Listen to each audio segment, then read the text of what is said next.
Okay, hallelujah. Hallelujah. Yeah, magandang hapon po. I want to say something in Tagalog more. I will. Okay. Yeah, someday, I will without you, right? Hallelujah! Okay, yeah. Since October, we've been preaching a series, The Names of God. Simula po noong Oktubre, tayo pinag-aaralan po natin yung series na ang pamagat po ay ang mga pangalan ng Diyos. Yeah, 하나님의 이름. Yeah, especially for the Korean visitors. I will use suddenly some Korean word, right? Okay, the name means identity and the role and responsibilities that go with it. Ang ibig pong sabihin ng pangalan ay yung pagkakakilanlan at yung mga ginagampanang responsibilidad na kasama nito. Yeah, our God also reveals who He is in various appearance and roles. Ipinapakita po ng Panginoon kung sino siya sa iba't ibang wangis niya at yung mga role na ginagampanan niya. Yeah, I hope that in this series we will truly understand who God is. Sana po sa series na ito talagang makilala natin kung sino talaga ang Panginoon. Yeah, and when we proclaim those names, I want the power of that name to become real to us and to be experienced. At sa tuwing sasambitin po natin yung pangalan ng Diyos, yung mga pinag-aaralan nating pangalan ng Diyos, ito po sana ay maging makatotohanan sa atin at maranasan natin sa ating mga buhay. Amen? Amen. Yeah, the name of God I'm going to be preaching today is the Lamb of God. Ang ipipreach po sa atin ngayon ni Pastor SJ ay ang kordero o tupa ng Diyos. Yeah, first I'd like to read today Bible verse in Tagalog together. Okay. Basahin po natin ang sabay-sabay sa Tagalog. Yeah, are you ready? 1, One. 2, 3. Kinabukasan, nakita ni Juan si Jesus na lumalapit sa kanya. Sinabi niya, "Tingnan ninyo, siya ang kordero ng Diyos na nag-aalis ng kasalanan ng sanlibutan." Okay. Yeah, when God created the world, He established the various laws and principles. Nung nilikha po ng Diyos ang ating mundo, siya po ay lumikha din, gumawa rin siya ng mga natural na batas at mga prinsipyo sa mundong ito.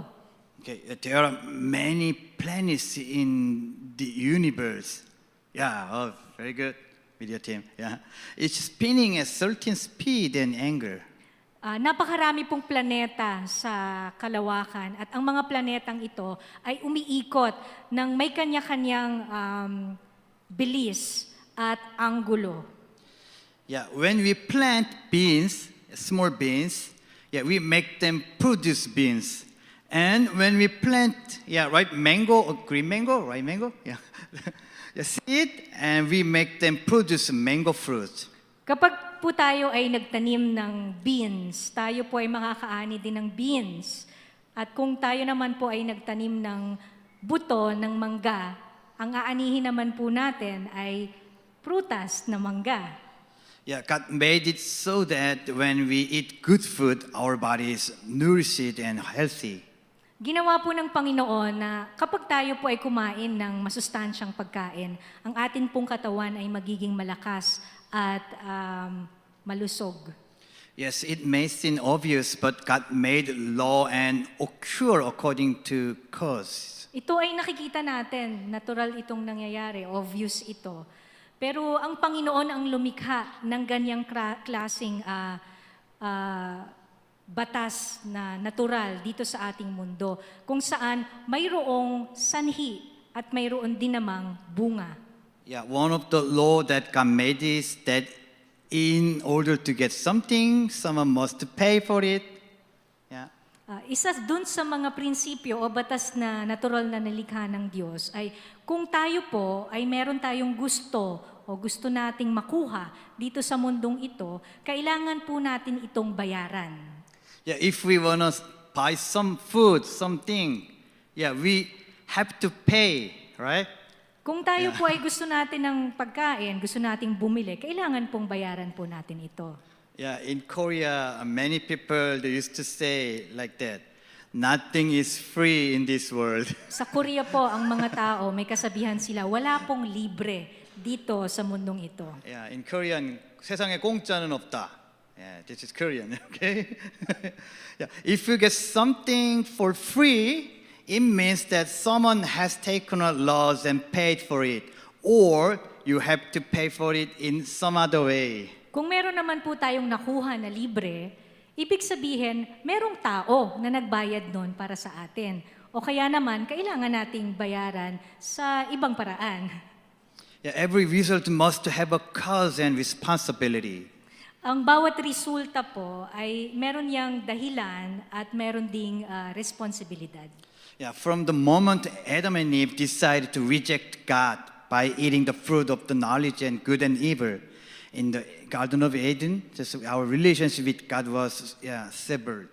Nung sandali po na tinanggihan po ni Adan at ni Eva yung ang Panginoon sa pamamagitan ng pagkain dun sa prutas ng puno ng kaalaman ng mabuti at masama dun sa Eden po, sa Garden of Eden.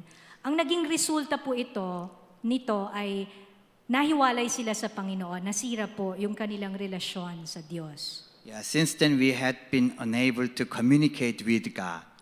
And the world has been ruled by human thought and decisions rather than God's way. Simula po noon, ang tao ay hindi na pwedeng makipag-usap sa Diyos.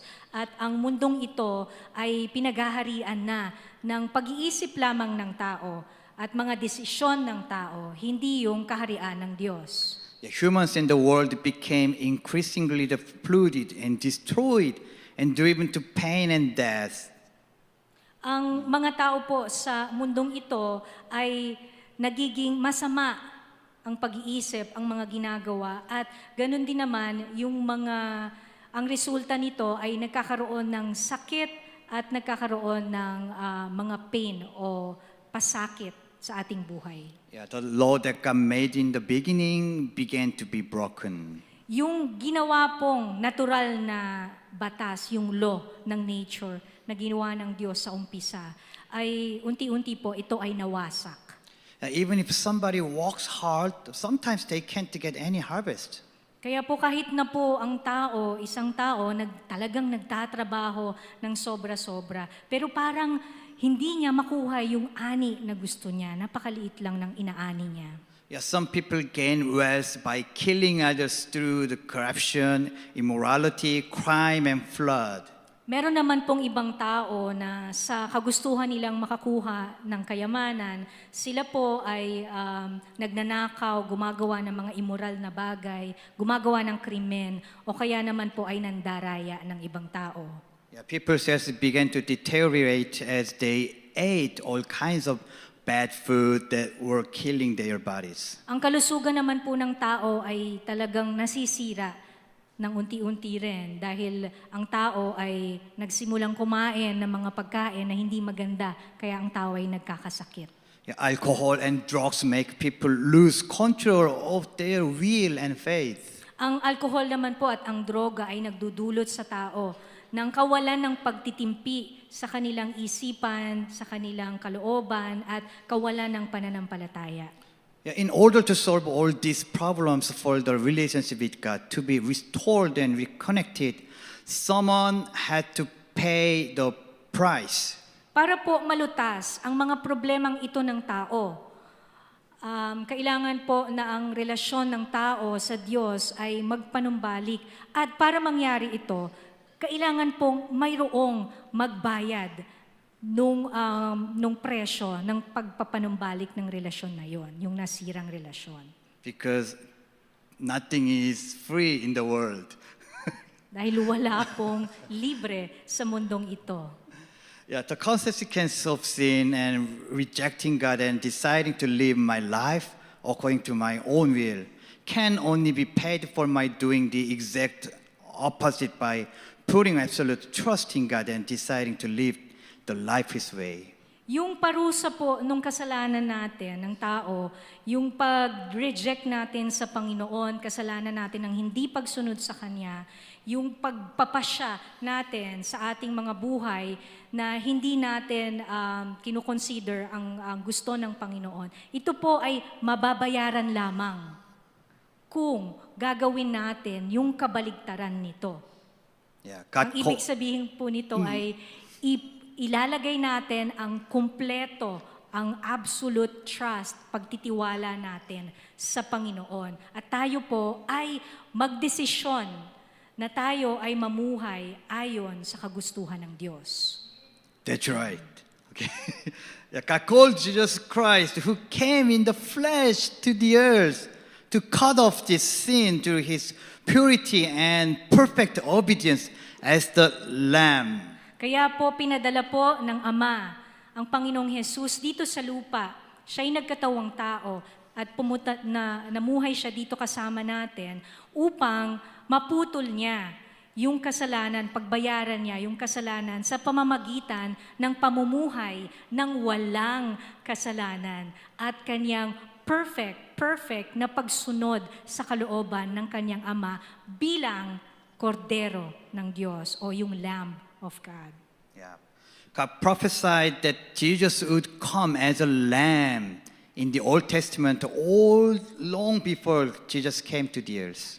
Pinahayag na po sa lumang tipan noon pa, bago pa pumunta dito si Jesus sa lupa, pinahayag na siya ay pupunta dito bilang isang kordero ng Diyos. Yeah, in Genesis chapter 4, when Abel offered the sacrifice to God with the firstborn of his sheep and its fat, God accepted the offering. Nung sa Genesis 4 po, nung si Abel po ay nagbigay ng nagsikripisyo sa Panginoon, nung panganay na anak ng kanyang tupa, yung sheep niya, ito po ay tinanggap, yung sakripisyo niya ay tinanggap ng Diyos. Yeah, in chapter 12 of Exodus, the Israelites were to take some of the blood of the lamb and put it on the side of tops on the door frames to avoid the curse and be saved.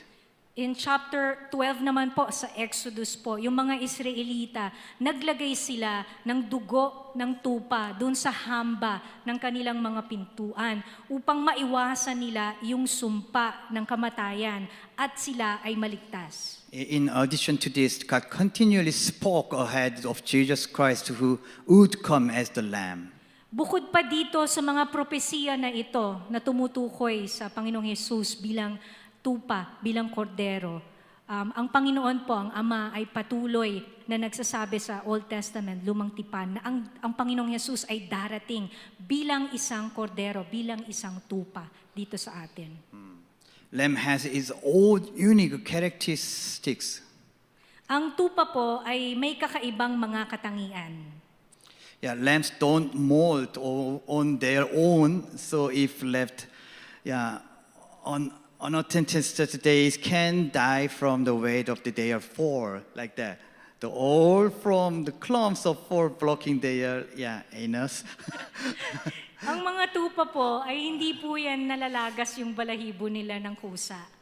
Kaya kung yan po yung balahibo nila ay napabayaan, yan po ay kakapal ng kakapal at pwede po silang mamatay dahil sa bigat ng kanilang balahibo o kaya naman mamatay sila dahil yung balahibo nila sa likod ay haharangan yung likuran nila para hindi sila makadumi. They need someone to shield them regularly to keep them alive so that they don't resist. Ang tupa po ay kailangan po nila nang meron pong magpuputol ng kanilang balahibo para sila ay patuloy na mabuhay. And they have absolute trust in the shepherd. Ang mga tupa po talagang ganap ang kanilang pagtitiwala doon sa nag-aalaga sa kanila, yung sa kanilang pastol o shepherd. Yeah, because the lambs trust the shepherd, even then they were the slaughters, they don't resist violently and accept death. Dahil po ganap yung pagtitiwala ng mga tupa sa kanilang mga pastol, kahit na po ang tupa ay patayin, Sila po ay hindi lumalaban at tinatanggap nila yung kanilang kamatayan. Yeah, the lamb obeys without resistance and gives everything. Ang tupa po, sila ay sumusunod, hindi sila lumalaban at binibigay nila ang lahat-lahat sa kanila. Yeah, that's why God called Jesus is the lamb who came to pay the price for our sins. Kaya po tinawag ng Panginoon si Jesus bilang isang kordero, bilang isang tupa na pumunta dito sa atin upang pagbayaran ang ating mga kasalanan. Yeah, we want to read John 1:29 again. The next day, John saw Jesus coming toward him and said, "Look, the Lamb of God who takes away the sin of the world." Kinabukasan, nakita ni Juan si Jesus na lumalapit sa kanya. Sinabi niya, "Tingnan ninyo, siya ang kordero ng Diyos na nag-aalis ng kasalanan ng sanlibutan."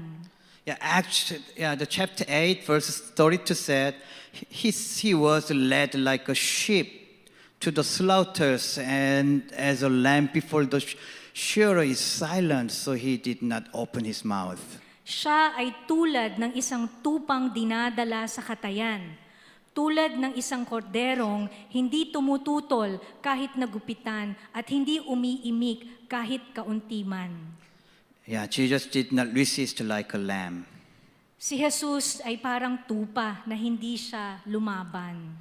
He quietly and obediently walked the path of death, following the heart of God.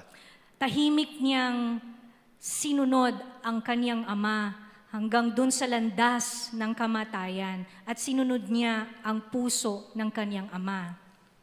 And by sacrificing his life to pay the price of the ways of our sins, he restored the broken relationship with God. At sa pamamagitan ng pagsakripisyo ng kaniyang buhay, binayaran niya yung kabayaran ng ating kasalanan. At dahil dito, pinamnumbalik ang relasyon ng tao sa Diyos. This is the salvation. Ito po ay ang ating kaligtasan. Also through the resurrection of Jesus Christ, he judged the devil and gave us the power to overcome the devil. At sa pamamagitan po ng pagkabuhay muli ng ating Panginoong Hesus, hinatulan niya ang diablo at binigyan niya tayo ng kapangyarihan upang manalo laban sa diablo. Yeah, when we believe that Jesus Christ, the Lamb, has already paid the price for our every sins and judged the devil, we can hear God's voice and know His heart and be restored to the image of God just as in the beginning. Kung tayo po ay mananampalataya na ang Panginoong Hesus ay ang ating tupa, ang ating kordero, na pinagbayaran na niya ang ating kasalanan sa krus at nahusgahan na niya ang diablo sa krus, tayo po ay magkakaroon ng karapatan na marinig ang tinig ng Diyos, malaman ang kanyang puso at ang ating katangian na plinano ng Panginoon para sa atin ay marirestore po ito. Amen? Amen. Amen. Yeah, Revelation chapter 17 verses 14 said, "They will make war against the Lamb, but the Lamb will overcome them because he is Lord of lords and King of kings, and with him will be his called, chosen, and faithful followers." Makikitigma sila laban sa kordero, ngunit tatalunin sila ng kordero, sapagkat siya ang Panginoon ng mga Panginoon at Hari ng mga hari. Kasama niya sa tagumpay ang kanyang mga tinawag, pinili at tapat na tagasunod. Yeah, Revelation chapter 7 verse 17 said, "For the Lamb at the center of the throne will be their shepherd. He will lead them to springs and living water, and God will wipe away every tear from their eyes." Sapagkat ang korderong nasa gitna ng trono ang magiging pastol nila. Siya ang gagabay sa kanila sa mga bukal ng tubig na nagbibigay buhay at papahirin ng Diyos ang bawat luha ng kanilang mga mata. Yeah, when the name of Jesus, the victorious Lamb, dwells in us by faith, that His victory becomes our victory. Kung ang pangalan ni Jesus bilang kordero ng Diyos ay mananahan sa ating mga puso sa pamamagitan ng pananampalataya, yung victory, yung kapanaluhan na ginawa na ni Jesus ay magiging victory din natin. Amen? Amen. Yeah, when we proclaim the name of Jesus as the Lamb, Satan flees and simple nature that still remains is broken, and physical and emotional bonds and pains are restored. Sa tuwing idideklara po natin ang pangalan ni Jesus bilang kordero ng Diyos, si Satanas po ay umaalis. Siya po ay umaalis. At yung kasalanan, yung sinful nature, yung kasalanan natin, yung nature natin, ay nasisira po yan. At yung mga sakit sa physical na katawan, sakit sa emosyonal na puso natin, ito po ay nawawala at nare-restore po tayo, parang bago. Amen, Amen. amen. I sincerely pray that this amazing name becomes your real experience of faith. Taus-pusong panalangin po natin ay ang kamanghamanghang pangalan na ito, ang kordero ng Diyos, ay maging katotohanan po ito sa ating buhay at ma-experience po natin ito. Furthermore, so when the name of the Lamb dwells in us by faith, we can worship God in spirit and in truth. At kapag po yung pangalan ng Diyos bilang kordero ng Diyos ay mananahan sa ating mga puso sa pamamagitan ng ating pananampalataya, tayo po ay malayang makakasamba sa Panginoon sa Espiritu at sa katotohanan. Yeah, Revelation chapter 5 verse 12 to 13 said, in a loud voice they sang, worthy is the Lamb who was slain to receive power and wealth and wisdom and strength and honor and glory and praise. Then I heard every creature in heaven and on earth and under the earth and on the sea and all that is in them, singing to him who sits on the throne and the Lamb be praise and honor and glory and power forever and ever. Amen. Umaawit sila ng malakas, ang korderong pinatay at karapat-dapat tumanggap ng kapangyarihan, kayamanan, karunungan, kalakasan, kaluwalhatian, papuri at paggalang, at narinig kong umaawit ang bawat nilikhang nasa langit, nasa lupa, nasa ilalim ng lupa at nasa dagat, lahat ng mga naroroon, sa nakaupo sa trono at sa kordero, ang papuri at karangalan, kaluwalhatian at kapangyarihan magpakailanman. Amen. Amen. We declare that the name of Jesus as the Lamb is the name of salvation for us. Dinideklara natin na ang pangalan ni Jesus bilang kordero ng Diyos ay ang kanyang pangalan na nagbibigay ng kaligtasan sa atin.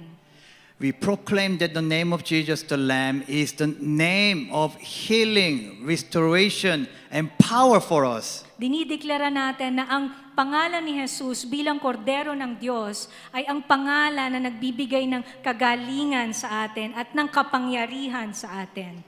We declare that the name of Jesus the Lamb becomes the name we worship in spirit and truth. Dinideklara natin na ang pangalan ni Jesus bilang kordero ng Diyos ay ang kanyang pangalan na ating sasambahin sa espiritu at sa katotohanan. Are you believe it? Amen. Are you believe it? Yes. Amen, amen, amen. Let us praise and pray together.